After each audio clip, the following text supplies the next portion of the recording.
आज हम बिहार के शिक्षा विभाग से जुड़ी एक बेहद संवेदनशील और अहम समस्या पर चर्चा करने जा रहे हैं। बिहार में टीआरई 4 अभ्यर्थी जो शिक्षण क्षेत्र में नौकरी पाने के लिए वर्षों से इंतजार कर रहे हैं, अब फिर से मुख्यमंत्री के आवास का घेराव करने जा रहे हैं। यह आंदोलन 4 अक्टूबर को पटना से शुरू होकर सीएम हाउस तक मार्च करेगा। ये मुद्दा केवल एक भर्ती प्रक्रिया की देरी तक सीमित नहीं है, बल्कि इसके पीछे छात्रों की व्यथा, बेरोजगारी की समस्या, शिक्षा व्यवस्था में पारदर्शिता की कमी और सरकारी व्यवस्थाओं पर लोगों का विश्वास संकट में है। आज हम इस पूरे परिदृश्य को विस्तार से समझेंगे, विश्लेषण करेंगे और देखेंगे कि क्या कारण है जो युवाओं को इस कदर आक्रोशित कर रहा है। नमस्कार, मैं निशा राय, आप देख रहे हैं इन खबर। सबसे पहले यह समझना जरूरी है कि टीआरई 4 अभ्यर्थी कौन है। टीआरई का मतलब होता है टीचर रिक्वायरमेंट एग्जामिनेशन, यानी शिक्षक भर्ती परीक्षा। टीआरई 4 इस भर्ती प्रक्रिया का चौथा चरण है, जिसके अंतर्गत बिहार सरकार ने हजारों पदों पर शिक्षकों की नियुक्ति करनी है। लेकिन समस्या यह है कि बिहार में टीआरई 4 की भर्ती नोटिफिकेशन अब तक जारी ही नहीं हुई। पिछले कई महीनों से अभ्यर्थी भर्ती के लिए इंतजार कर रहे हैं। सरकार द्वारा कई बार आश्वासन दिए जाने के बावजूद शिक्षा विभाग ने अभी तक कोई ठोस कदम नहीं उठाया है। इस देरी ने अभ्यर्थियों के मन में निराशा और गुस्सा पैदा कर दिया है और उनकी उम्मीदें टूट रही हैं। अब वे मजबूर होकर आंदोलन का रास्ता चुन रहे हैं। अब घेराव की योजना और इसकी महत्ता को समझते हैं। 4 अक्टूबर को अभ्यर्थी पटना से मुख्यमंत्री आवास तक मार्च करेंगे और सीएम हाउस का घेराव करेंगे। ये मार्च न केवल एक विरोध प्रदर्शन है, बल्कि एक ज्वलंत मांग है कि सरकार अपनी जिम्मेदारियों को समझे और शीघ्र भर्ती प्रक्रिया शुरू करे। घेराव का मतलब है कि वे मुख्यमंत्री के पास जाकर अपनी आवाज उठाएंगे, अपनी पीड़ा और हक की मांग सामने रखेंगे। ये आंदोलन कई मायनों में राज्य की शिक्षा प्रणाली, रोजगार नीति और युवा वर्ग की भावनाओं का दर्पण है। अब जानते हैं शिक्षा विभाग की भूमिका और देरी के कारण। शिक्षा विभाग पर इस भर्ती प्रक्रिया को जल्द से जल्द पूरा करने की जिम्मेदारी है। हालांकि विभाग ने तकनीकी और प्रशासनिक कारणों का हवाला देते हुए भर्ती में देरी की। कुछ सूत्रों के अनुसार भर्ती प्रक्रिया में भ्रष्टाचार के आरोप, दस्तावेजों की जांच में त्रुटियां और वित्तीय अनुमोदन में विलंब ने भी इस देरी को जन्म दिया है। इसके अलावा कोविड-19 महामारी के बाद से शिक्षा व्यवस्था में आई चुनौतियां भी इस प्रक्रिया को प्रभावित करती आ रही हैं। इन कारणों से अब तक कोई स्पष्ट नोटिफिकेशन जारी नहीं हो पाया है, जिससे अभ्यर्थी निराश चल रहे हैं। अभ्यर्थियों की पीड़ा और नाराजगी किस बात की है, वो समझिए। टीआरई 4 के अभ्यर्थी वर्षों से इस भर्ती के इंतजार में हैं। कुछ अभ्यर्थी 10 साल से अधिक समय से नौकरी की तलाश में लगे हैं। इस दौरान उनकी आर्थिक स्थिति कमजोर हुई है, परिवार पर दबाव बढ़ा है और मानसिक तनाव गहराता गया है। अभ्यर्थियों का कहना है कि सरकार के बार बार के आश्वासन केवल बहाने हैं। वे चाहते हैं कि भर्ती प्रक्रिया में पारदर्शिता लाई जाए और जो भी हो जल्द से जल्द उसकी नियुक्ति हो। यहाँ तक कि कई अभ्यर्थी अपने भविष्य के लिए हतोत्साहित होकर आत्महत्या जैसे कदम भी उठा चुके हैं। यह स्थिति बेहद दुखद है और इसे नजरअंदाज नहीं किया जा सकता। अब बात उठता है सरकारी आश्वासन और उसके प्रभाव की। सरकार ने कई बार कहा है कि जल्द ही टीआरई 4 की भर्ती नोटिफिकेशन जारी कर दी जाएगी। मुख्यमंत्री और शिक्षा मंत्री के कई बयान भी आए हैं, जिनमें वे भर्ती प्रक्रिया को प्राथमिकता देने का भरोसा दिलाते रहे हैं। लेकिन जब समय बीतता गया और कोई ठोस कदम नहीं दिखा, तो अभ्यर्थी और उनके परिवार निराश हुए। सरकारी आश्वासन का प्रभाव घट गया और आंदोलन की रणनीति बननी शुरू हो गई और तेज हो गई, जिसके बाद टीआरई 4 अभ्यर्थियों का ये आंदोलन सिर्फ रोजगार की मांग तक सीमित नहीं रह गया है। ये एक बड़े सामाजिक और राजनीतिक मुद्दे को जन्म देता रहा है। बेरोजगारी, सरकारी व्यवस्था में पारदर्शिता की कमी, युवाओं का भविष्य और शिक्षा प्रणाली की विश्वसनीयता जैसे विषय इस आंदोलन से सीधे जुड़े हैं। राजनीतिक दल इस मुद्दे को लेकर सक्रिय है और इसका चुनावी प्रभाव भी दिखाई दे सकता है। सरकार के लिए ये चुनौती भी है कि वो युवाओं को शांत कर व्यवस्था में सुधार कैसे करेगा। ऐसे में इन समस्याओं का अस्थायी समाधान निकालना अत्यंत आवश्यक है।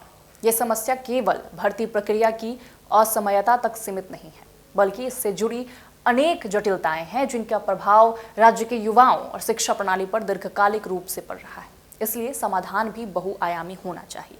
सबसे पहले भर्ती प्रक्रिया को शीघ्र शुरू करना चाहिए, इसे प्राथमिकता देनी चाहिए, क्योंकि अभ्यर्थियों के लिए इंतजार अब सहनीय सीमा से बाहर हो चुका है। वर्षों से जारी इस अनिश्चितता ने न केवल उनके आत्मविश्वास को हिला दिया है, बल्कि आर्थिक और मानसिक तौर पर भी अभ्यर्थियों के जीवन को प्रभावित किया है। अंततः राज्य सरकार और शिक्षा विभाग को तत्काल भर्ती नोटिफिकेशन जारी कर परीक्षा और चयन प्रक्रिया को पारदर्शिता एवं समयबद्धता के साथ पूरा करना होगा।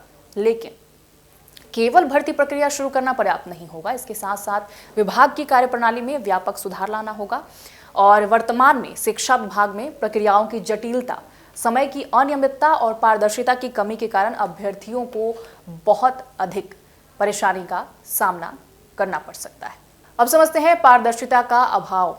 पारदर्शिता का अभाव ही भ्रष्टाचार और अनियमितताओं का मुख्य कारण है। कई बार भर्ती प्रक्रियाओं में गड़बड़ियों के कारण कई आरोप उठते रहे हैं, जिससे अभ्यर्थियों का विश्वास सरकार और प्रशासन पर से उठ जाता है। इसलिए भर्ती प्रक्रिया के हर चरण में पारदर्शिता सुनिश्चित करना अनिवार्य है। इसका मतलब है कि परीक्षा से लेकर परिणाम घोषित करने और नियुक्ति तक की पूरी प्रक्रिया ऑनलाइन और खुली होनी चाहिए।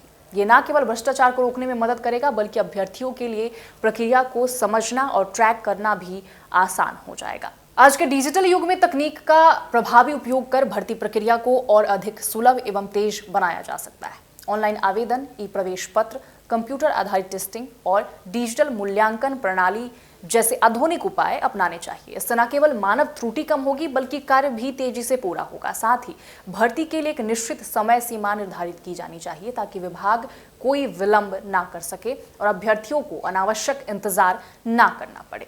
भ्रष्टाचार और देरी से जुड़ी समस्याओं के कारण अक्सर युवाओं के मन में भ्रम और निराशा उत्पन्न होती है। कई बार अफवाहें और गलत सूचनाएं भी इंटरनेट और सोशल मीडिया के जरिए फैलती हैं, जिससे स्थिति और खराब हो जाती है। इसलिए ये आवश्यक है कि सरकार और संबंधित विभाग समय समय पर भर्ती प्रक्रिया की प्रगति, परीक्षा तिथियों, परिणामों और अन्य संबंधित सूचनाओं को अभ्यर्थियों तक पारदर्शी रूप से पहुंचाए।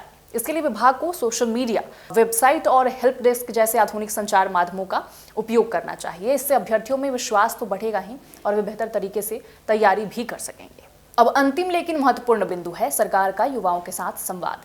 युवाओं की समस्याओं और मांगों को सुनना, समझना और उनके साथ मिलकर समाधान निकालना ही लोकतंत्र की सच्ची ताकत है। ये संवाद सिर्फ औपचारिक प्रेस कॉन्फ्रेंस या आश्वासन तक सीमित नहीं होना चाहिए, बल्कि नियमित बैठकें, फीडबैक सिस्टम और मंचों का आयोजन होना आवश्यक है, जहां अभ्यर्थी सीधे अधिकारियों से अपनी बात रख सके। इसके अलावा सरकार को युवाओं के लिए मनोवैज्ञानिक सहायता, कैरियर काउंसलिंग और अन्य सामाजिक सुरक्षा उपाय भी लागू करने चाहिए, ताकि वे इस लंबे इंतजार के दौरान मानसिक दबाव से उभर सके। तो इस तरह से देखा जाए तो TRE 4 अभ्यर्थियों की समस्या केवल एक भर्ती प्रक्रिया की विफलता नहीं है, बल्कि ये सरकार और प्रशासन की कार्यप्रणाली, पारदर्शिता, संवाद और युवाओं के प्रति जिम्मेदारी की परीक्षा है। जब तक सरकार इस पर गंभीरता से ध्यान नहीं देगी, तब तक न केवल लाखों युवाओं का भविष्य अंधकार में रहेगा, बल्कि राज्य की सामाजिक स्थिरता और विकास भी प्रभावित होगा। इसलिए सरकार के लिए ये जरूरी है कि वे इस मुद्दे को एक राजनीतिक चुनौती की बजाय एक सामाजिक जिम्मेदारी समझे, शीघ्र भर्ती प्रक्रिया आरंभ करें, विभागीय सुधार लागू करें, युवाओं को नियमित सूचना दें और उनके साथ संवाद स्थापित करें। केवल तभी बिहार के लाखों TRE 4 अभ्यर्थी अपने हक की नौकरी पा सकेंगे और राज्य का शिक्षा तंत्र मजबूत बन सकेगा। ऐसे कदम न केवल युवाओं को राहत देंगे, बल्कि बिहार को एक ऐसा राज्य बनाएंगे जहां शिक्षा और रोजगार के अवसरों के प्रति विश्वास कायम रह सकेगा।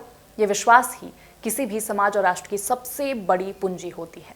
और वैसे भी सामने बिहार विधानसभा चुनाव है, और ऐसे में अगर सरकार उनकी मांगों को नहीं सुनती है और ये आंदोलन और अगर तेज हो जाता है, तो ये सरकार के लिए इस चुनाव में बहुत ही नुकसानदायक साबित हो सकता है। इसलिए सरकार को ज़रूरत है कि उनके मुद्दों को सुने और रोजगार के अवसर युवाओं को प्रदान करें। हालांकि इस पर आपके क्या विचार है, कमेंट में जरूर रखिएगा। फिलहाल मुझे दीजिए इजाजत। नमस्कार।